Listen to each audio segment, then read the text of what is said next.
Yes.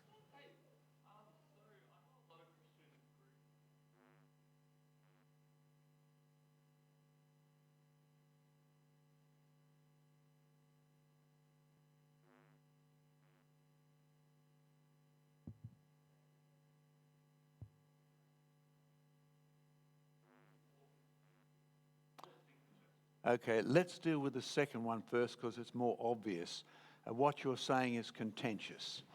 Okay, if I go to Anna Palaszczuk and say, you will stand before God on Judgment Day and give account for every baby you've legally authorised to be murdered, that is contentious.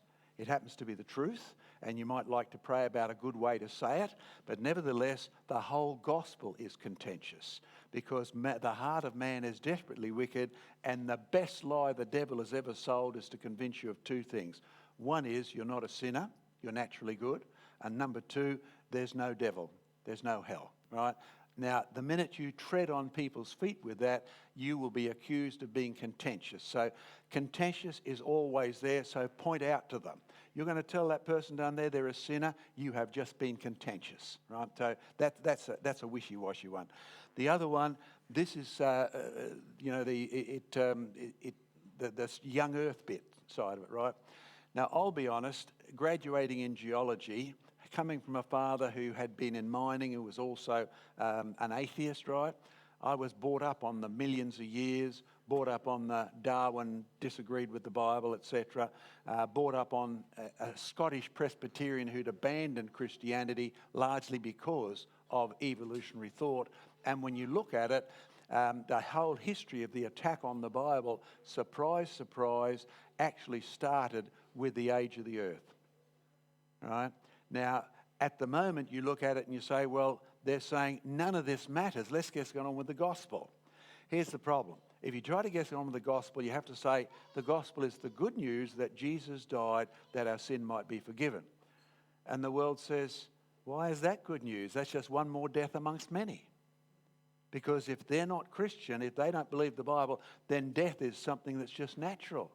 And you just made a fool of yourself because you are actually saying death is not natural. You see, the whole of the gospel is based on the premise that in the beginning there was no death and the wages of sin is death.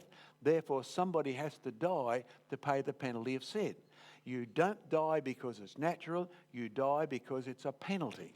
And you don't get off the hook unless the penalty is paid. There's the whole gospel. Begins in Genesis chapter 1. Right, finishes at Revelation 22. And in between, you see the angels there singing that song, Thou art worthy, O Lord, for thou art the Creator. Chapter 4, Thou art worthy, O Lord, for thou, you can see I learned it all in King James, thou art the Lamb that was slain. And then chapter 14 and verse 6, worship him who created the heavens and the earth and the seas and the fountains of waters. And that's called the everlasting gospel. Created, all things made by Jesus Christ. Created the heavens and the earth, that's Genesis chapter 1, Exodus chapter 20. And the fountains of waters, first reference is Noah's flood, judgment, right? So give worship to the one who did all those things. So if you want to have a worship service, you've got to say, hey, who are we worshipping? Most Christians give Jesus a half ticket because they worship him as Saviour. No. You need to go the whole hog. Worship him as Creator, worship him as Sustainer, worship him as King who rose from the dead, and worship him as coming Judge, who will judge according to the Father's word that's been revealed to him. So he's also a member of the tripartite Godhead or the triune Godhead. So you've got to, first of all, educate the Christians, do it as nicely as you can, and say, well, let's investigate whether this does or doesn't matter, and go to Exodus 20. Exodus 20, in 6 days God made the heavens and the earth and the seas and everything that's in them. Therefore, you'll work for 6 days and rest for 7. They say, well, that's Old Testament stuff. You say, really? That's Old Testament stuff. Tell me, what does the New Testament say sin is? John chapter 1, sin is breaking the law. John chapter 2, the law was given by Moses. Okay, so if you want to tell people they're sinners, they need a reference point, and the only reference point God ever gives is the law. What's the law based on? The fact that God has the right to make the rules because he created it, and number 2, he made the world in 6 days. All right? And if you think through, what was the thing that the Jews accused Jesus most of? Answer, not keeping the Sabbath. And Jesus kept the Sabbath all his days in order to prove he was a Messiah. Right? That's what he did. That's how we knew it. Right? So of all the rules that Jesus deliberately kept, there was that one there. Because that's a different issue as to whether Christians should keep the Saturday Sabbath or set aside the Lord's Day, but I'm not going to discuss that one at the moment. So what you find is that you can't discuss New Testament Christianity without reference to the Old Testament. And if they disagree, say, let's start with Romans chapter 1. Chapter 1 is creation. Chapter 1 and 2 is the rejection of the Creator. It's the ceasing of Him. Thanks in Romans 3 is Genesis 3, and the rest is the whole of the New Testament outlined from the Old Testament. Same in the book of Hebrews. So you'll find it's a weak excuse and it's a pathetic avoidance technique. And I know that because I had to resolve the issue myself. And like many Christians at university, you'd say, well, let's get to non-controversial things. Right? And I remember Professor Rendell Short saying to me, but all of the Bible is controversial. Right? And it's really true. And you can't talk about the gospel unless you talk about Genesis 3. To talk about Genesis 3, you need to talk about Genesis 1. And then you can get on to Revelation 22. Hope that helps.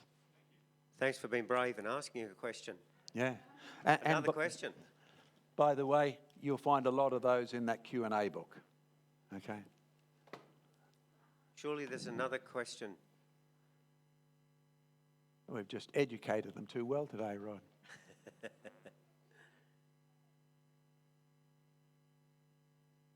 Yeah. Jurassic Ark, we only have enough money to keep a staff person there Mondays, Wednesdays and Fridays. It tells you on the website how to book in. We open it on Saturdays by request for field trips and things like that.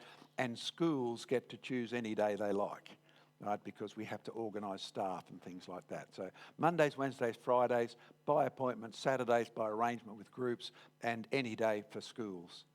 Pray, by the way, for the schools. We were just finishing in a big college and they'd already said we're going to bring our grade 11s and 12s up for 3 days, and then COVID dropped, right? And all field trips were cancelled, all schools till the end of the year at least. We have a school in Melbourne that said we're going to fly our students up for 3 days, and then bang.